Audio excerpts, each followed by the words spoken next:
the remnants of his dish, the one he threw across the room, tested positive for those same deadly mushrooms. From the Ventura County Office of Education, this is the Focus on Education podcast.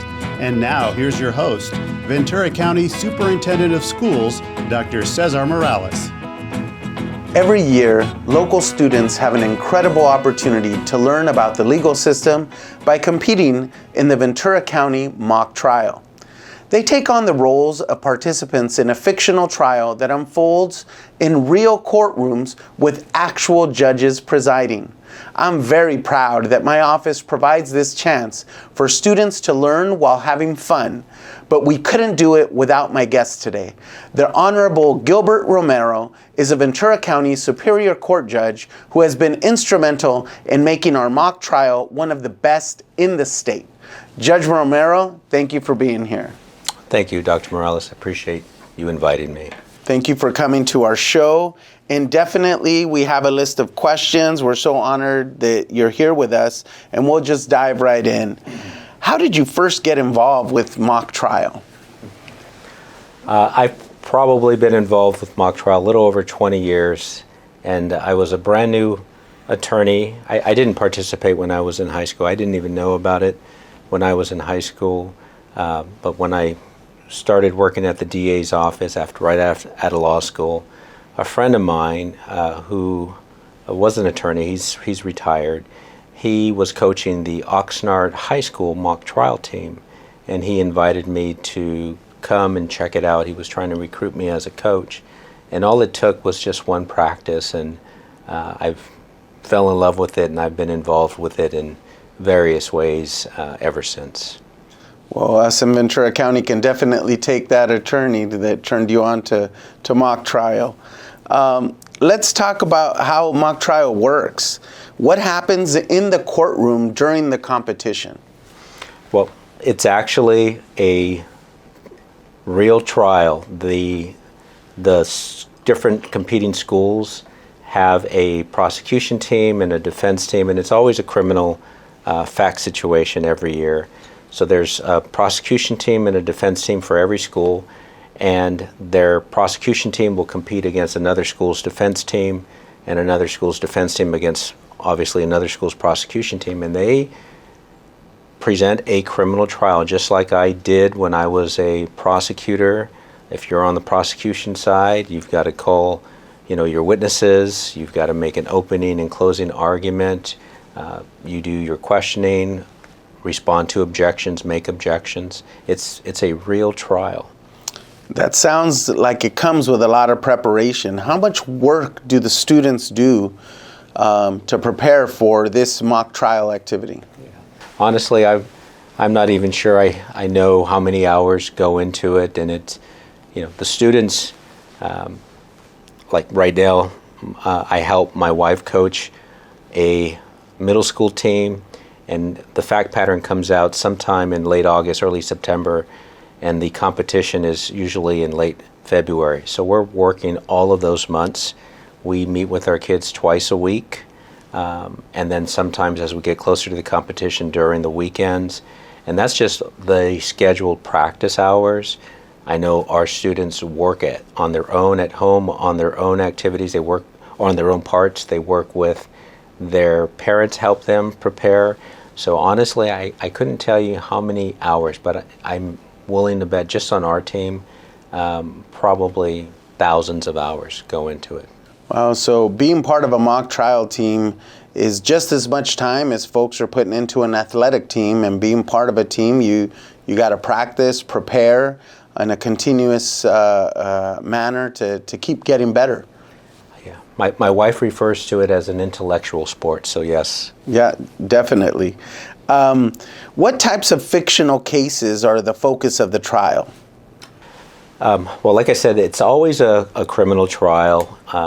Most of them are homicide cases because, homicide is usually what gets people's attention. Most television shows, most movies are revolving around criminal and specifically homicide cases. But a few years ago we had a robbery case. There's different crimes that are used in the fact pattern, but it's always a criminal case. And there's actually a committee that gets together and kind of vets the ideas. I think there's a company that initially comes up with the general fact pattern, but then it goes to a committee and it gets vetted over several months. Like they're working on the one right now for next year. Okay.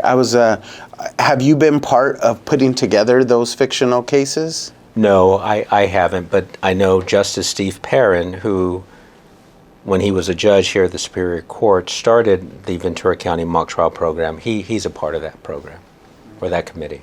Good. It seems like it takes an army of volunteers to put on this competition. Tell us about that and the different roles that those volunteers play. For the most part, the mock trial program is all voluntary, from the attorney coaches and teacher coaches at each of the schools that participate. It's after school, they put in their hours. The students are doing this, on their own time, preparing.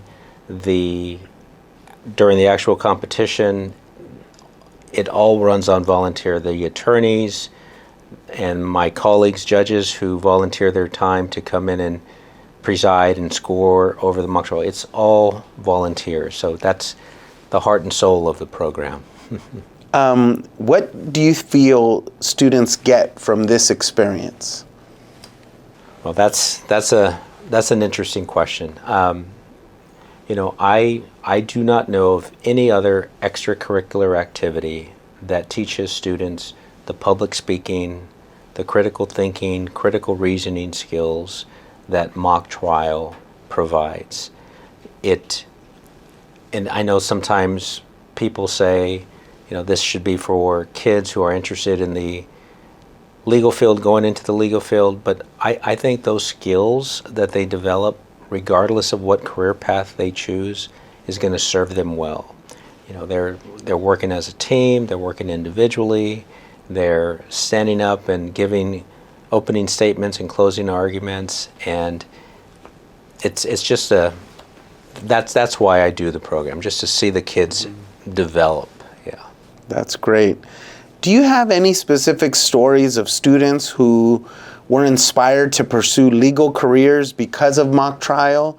Maybe even some of the volunteers themselves that are helping out with mock trial? As a matter of, for me personally, yes. I've actually had the privilege of, I tell you, a friend, an attorney who had retired, he got me at Oxnard High School to coach their team. One of the first students that I coach, Amisha DeYoung, and I'm saying her name, she is an attorney now, and I actually got to swear her in, and I think she made her very first appearance in front of me in court. So yes, I've had that experience, and she was the first one that I recall that I had personally coached that is an attorney now, but there have been others as well.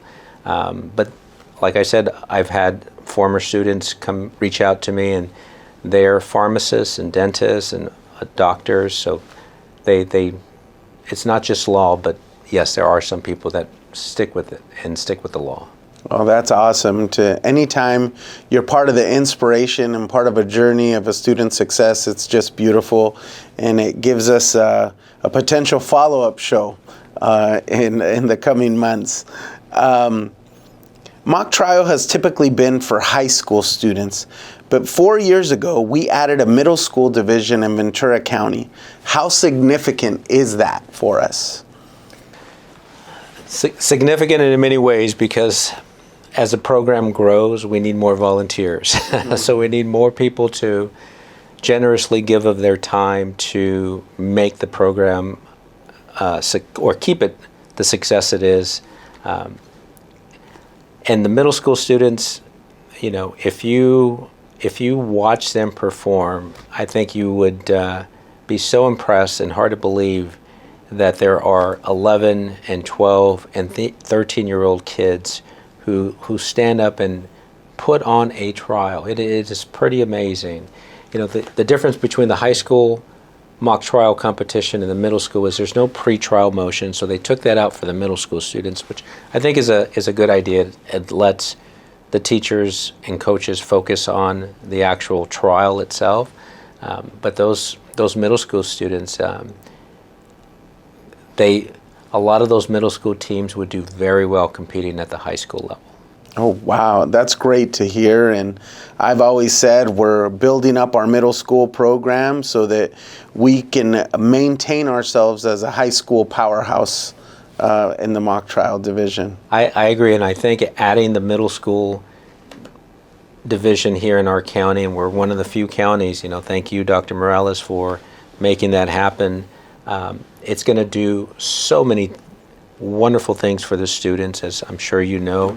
Not only give this experience to the middle school students, but it's also going to prepare those middle school students so when they get to high school, those high school teams are going to be even better. So it's a wonderful thing on so many levels. Yeah, it was great to hear. We recently have a middle school team that's going to state, and that you were mentioning prior to the show that they even scrimmaged with the high school team. So we're definitely making sure our teams are as competitive as possible, and what I like to see is they're mentoring each other and building a strong network with the teams across the county. I wanted to ask about your career path. How did you become interested in law, and what led you to become a judge? Well, it wasn't a straight line. It wasn't that. I wish I could say it was, but I'm a product of public schools here in Ventura County, specifically Oxnard, born and raised there, third generation, proud resident. But for me, I didn't have the traditional mother-father experience. I was raised mainly by my grandmother, who worked in the fields. She was a farm worker, and by some aunts and uncles that pitched in, so it really took a village to help raise me. So growing up, education really wasn't that important. It was my family was a little more focused on survival day to day. But when I got into high school, my senior year in high school, that's when I really started thinking about what it is I wanted to do. And I wasn't very clear then as far as my thinking of what my long-term goals were, but I figured going to college, getting an education, and opening some doors would probably be the best path for me to try and figure it out. So I ended up following some friends. It was a group of us in high school who went to Cal State Northridge, and it changed my life going to college. And I think it was probably maybe the first month I was there. I remember coming home and asking myself probably some questions that a lot of people had asked. Why am I here? Why am I in college? And I sat there and I thought about it. And I realized, what I had always wanted to do was be a lawyer. And at that time, I didn't even know what you had to do to become a lawyer. I mean, what do I major in? What do I need to do? So I went to a counselor and I talked to them, and I reached out to some friends, and I tracked down some people who were lawyers, and I just cold called them and started asking them questions and found out what it was. And that really made a difference. Once I realized why I was in college, that I was going to go to college, get my degree, go to law school, it helped motivate me. It made my path a little more clear. But I'll share this with you, Dr. Morales. When I went to law school, I actually thought I was going to be a tax lawyer. You know why? Why? Because that's where the money I thought was. And I'd grown up very humble, and I wanted some change, and I thought, being a tax lawyer would be a great thing. When I got to law school, I got an opportunity to experience what it would be like to be a tax lawyer, and I realized very quickly that wasn't for me. So I went back to law school my third year, and they do on-campus interviews, and the Ventura County District Attorney's Office here was actually interviewing on campus. And I was a little deflated because I had thought I was going to be a tax lawyer. And I realized that that's not really what I wanted to do. So I interviewed with the DA's office thinking, it'd be nice to come back home to Ventura County. I had some younger siblings that I didn't really get a lot of time to see. So I went to the DA's office to the interview. They offered me a job. And I thought, it'd be a good place to spend a couple of years until I figured it out. I ended up spending 14 years there in the DA's office. I loved it. I loved being a trial lawyer. I really enjoyed that time. I grew up there, basically grew up, matured as an attorney in that office. And it wasn't until the last maybe 2 years in the DA's office when a judge after we had finished the case, she invited me back into her chambers, and she sat me down, and she basically asked me, "Have you ever thought about being a judge?" And her name was Colleen Toy White, Judge White, and she passed away a few years ago. But I remember sitting there, and I said, Judge White, I had never really thought about that before. And she said, "I want you to think about it, and then I want you to come back and talk to me in about a week. Really think about it and come back and talk to me." And I did. And, I realized that would be something I think I would really like to pursue and see if it would happen. And so I went back and I talked to her and I gave her my answer, and she spent a little time with me. She mentored me, but that's the kind of person Judge White was. And I applied with the governor's office, and I think the process went very quickly for me. I think 9 months after I applied, I got appointed, and that was almost 14 years ago. So I've been on the bench now, I guess almost the same amount of time I've spent in the DA's office. So, and it's been wonderful. It's not the career path I thought I was going to take, but I think that just for me that is the American dream. When I hear people talk about, you have to have a house, or you have to drive a certain car, or make a certain amount of money, that's the American dream. For me, that has never been my understanding of what the American dream is. What the American dream to me is having the opportunity to pursue what it is you want to do, to put your talents and abilities to the best use of what it is you want to use them for. And like I said, it wasn't a clear path for me, but it's been a great journey, and that's what life is really about. It's about the journey.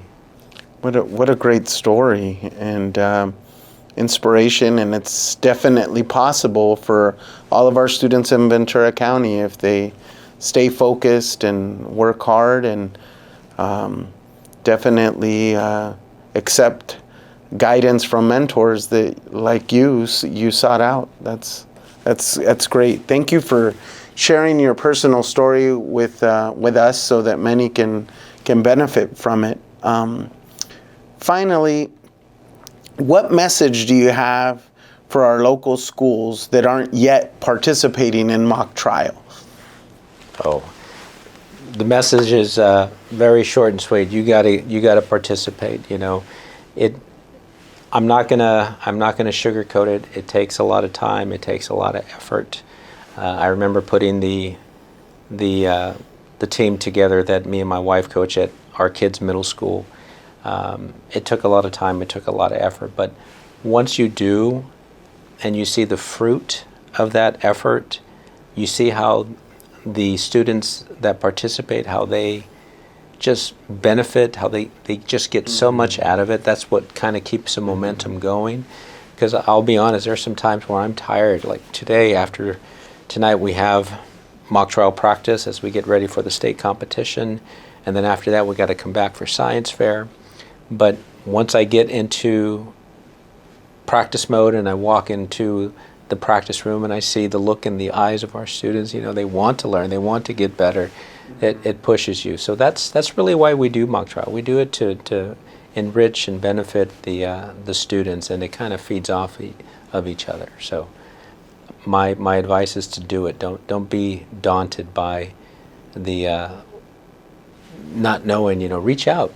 Reach out to me, reach out to people at the Office of Education, reach out to other schools that have the programs. You will not regret it. Judge Romero, I'm so appreciative of you agreeing to be part of this show and amplifying the importance of mock trial, the beauty of mock trial, and everything that it has to offer our students.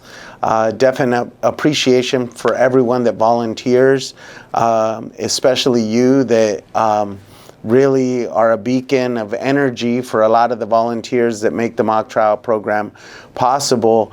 But I'd be remiss if I didn't say you're not just a role model in the world of mock trial, but also that of being an amazing parent who's involved in your children's educational path. And for those of us who have children in the school system and are looking at the amazing contributions that both you and your wife provide your children, your schools, and the entire county, I just want to say thank you, and it's an honor to be with you today. I really appreciate that. Thank you, Dr. Morales. And I need to return the favor because our kids are, me and my wife, we invest as much time and effort as we can into our kids, but they're able to excel and grow because of a lot of the opportunities you and Ventura County Office of Education have provided, and we're taking advantage of them. The mock trial program in middle school, that's you guys putting that together. The Battle of the Books, that's you. The showcase where my son got to come and perform on the piano, that's you, VCOE, putting that on. So we're just taking advantage of the opportunities you have presented. Thank you very much. My pleasure. Focus on Education is a production of the Ventura County Office of Education. We encourage you to subscribe and join us each month for new episodes. You can find Focus on Education wherever you get your podcasts or at vcoe.org/podcast. We also welcome your feedback. You can email us at communications@vcoe.org.